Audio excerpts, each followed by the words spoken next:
There is something in my life that I have not been able to escape, have not been able to outgrow, have not been able to logic my way through, and that is comparison. Comparing my life to someone else's. The cycle has been running since I was old enough to notice that other people existed. Some weeks I barely feel it, but other weeks I feel it literally suffocating me. The mind is its own place, and in itself can make a heaven of hell, a hell of heaven. I think Milton was being generous. The mind mostly makes a hell. I'm gonna be honest with you guys. I have been struggling with comparison these days. The trap of comparison really is cyclical for me. I definitely notice it when I'm going through lower points in my life, when I have lower self-esteem, when I'm just overall not feeling great about myself. The points where I'm already feeling down, when I'm feeling behind. And what do I do in those moments? Instead of, I don't know, maybe taking a walk, getting a coffee, talking to someone, I scroll. Watch these girls live the life that I want, and I feel absolutely shit about myself. And the worse the feeling gets, the more I scroll. Growing up, I was obsessed with Fashion Week. When I first moved to New York, I was so excited. I was like, this is my chance, my opportunity to really break into the fashion industry. And as my first Fashion Week rolled around, I just felt shit. I think Fashion Week in and of itself is a week of comparison, really. You're comparing yourself to who's getting invited to what shows, who's getting dressed by what designers. This is very, obviously, first world problems, very out of touch and very not relatable. But I think it was my first taste of a life that I dreamed of growing up as a kid, All I wanted was to feel like I made it. I barely got invited to any shows. Throughout the week, I would just scroll online and see all these people getting invited to these really insane shows and just feel absolutely shit about myself. And I think I would beat myself up. I'm just not good enough. And I think I also feel this a lot with friendships. And I know this is a super common feeling like you don't have as many friends as you should. Moving to New York and having a friend group felt like the ultimate 20s dream. And not having that and seeing other people have that online was so hard.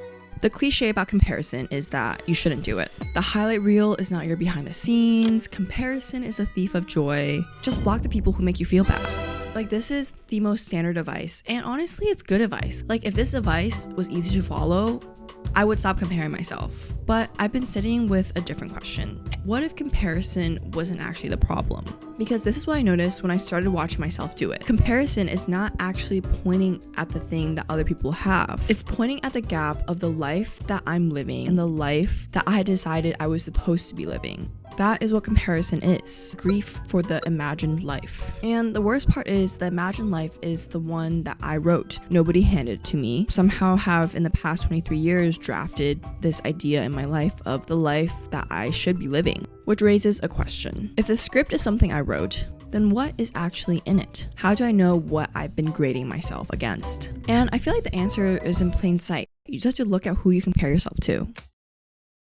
You compare yourself to a very specific person. The girl who is just one step further along than you. The friend doing the same thing, just slightly more successful. It's like the version of you that you almost are. The version of you that is just within reach.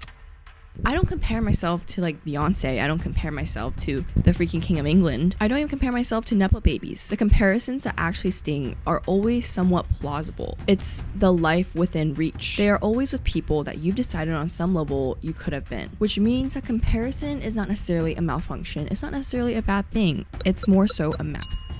It's showing you what you secretly believe in is within reach for you. The whole feeling shit about yourself is information about your own self-conception. The fact that I never compare myself to Nobel Prize winners is information, and the fact that I compare myself to these Instagram girls that go to fashion shows is also information. I compare myself to lives that are just adjacent to mine. But knowing the map doesn't stop a comparison. I read a book a couple months ago called Man's Search for Meaning by Viktor Frankl, and I'm sure many of you guys have read it. It's super, super popular. But there's this one quote in there that I wanted to read. Between stimulus and response, there is a space. In that space is our power to choose our response. In our response lies our growth and our freedom.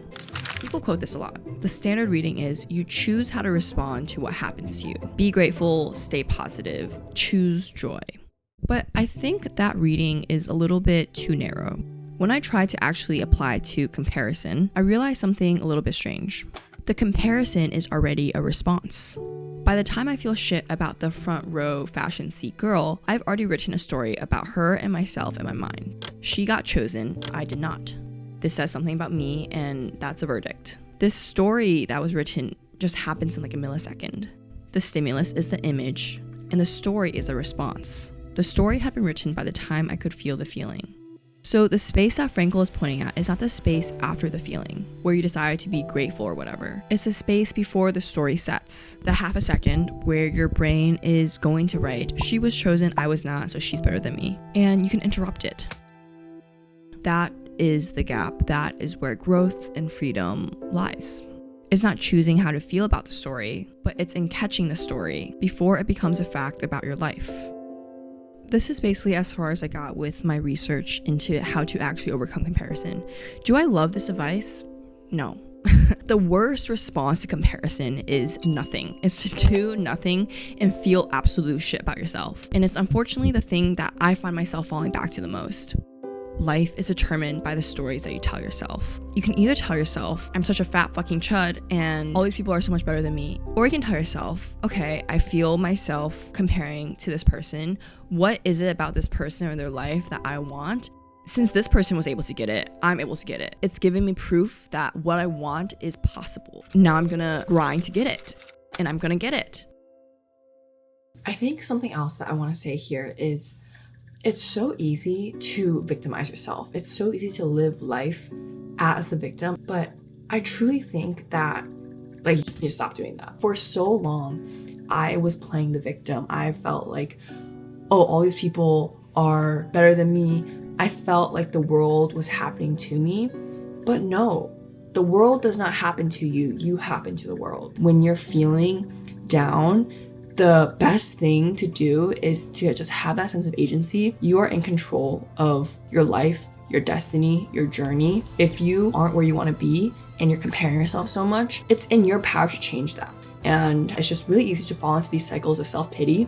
But when you do, you just need to like slap yourself, pull yourself out of it, give that tough love to yourself. Because if any one of your friends or family said that about themselves, you would obviously tell them like, shut the fuck up. That's just not true. When we examine ourselves, it's so hard to have that optimism and have that like positive mindset and see the best in ourselves, you know? Everything is you versus you, and you need to win. The times when I compare myself the least is when I am living the life that I actually want to live, when I am pushing myself out of the comfort zone, when I am doing harder things, when I'm challenging myself, when I'm working and I'm seeing progress, when I'm deeply engaged in creating in my relationships. I am content with my life where I don't need external validation. I don't know if it's possible for comparison to disappear completely, but I think the goal is to notice it, but not let it define your worth and your value. I want you guys to know that I am right there with you figuring this out, not having the answers. It's really hard when you don't feel like you're enough or you're doing enough or you're behind in life and everyone is just further along. Ultimately, as Frankl said, use this as a space for growth and for freedom.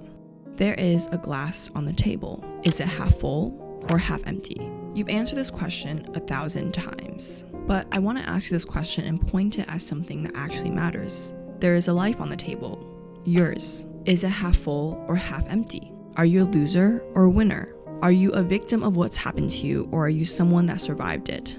Our lives are determined by the stories we tell ourselves. What story are you telling yourself?